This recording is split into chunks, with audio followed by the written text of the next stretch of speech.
Hello guys, welcome to my new blog. নমস্কার, আদাব, সত শ্রী আকাল। আশা করি সবাই ভালো আছেন, সুস্থ আছেন।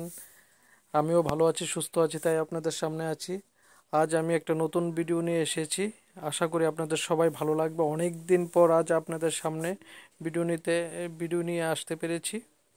এই দেখুন, আজ আমি আমার শ্বশুর বাড়িতে যাওয়ার পর শ্বশুরবাড়ির পুকুর ফেচার পর দেখুন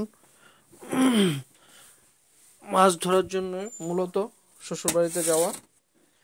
সে দেখুন, আজ সকাল সকাল ঘুম থেকে উঠে, সারা রাত্রিতে জল হেঁচা হয়েছিল, আজ ঘুম থেকে উঠে মাছ ধরার পর্ব।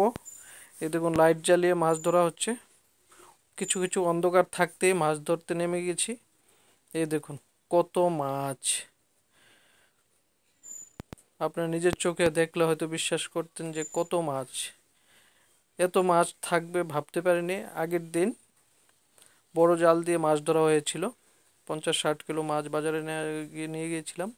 কিন্তু আজ ভেবেছিলাম হয়তো 10 থেকে 15 কেজি মাছ পাবো, কিন্তু জলটা পুরোপুরি হিঁচার পর দেখা গেল যে কমসে কম আজও 50-60 কেজি মাছ হয়ে যাবে। এত পরিমাণে মাছ বিশ্বাস করতে পারছি না, কত মাছ। মনে হয় যে মাছের খেলা, মাছের বাজারে দেখুন, এই দেখুন কত মাছ।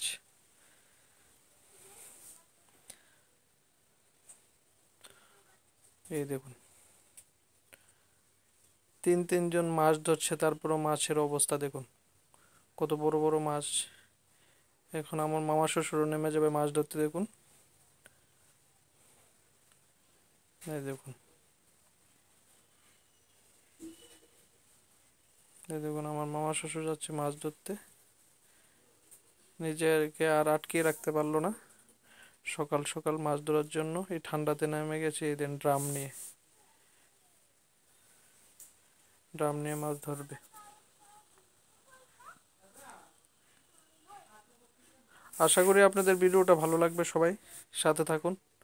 আর পুরাটা ভিডিও আপনাদের কাছে একটাই আমার রিকোয়েস্ট, আপনারা আমাকে যতটুকু ভালোবাসা দিয়েছিলেন আশা করি যে আরও অনেক ভালোবাসা দিবেন।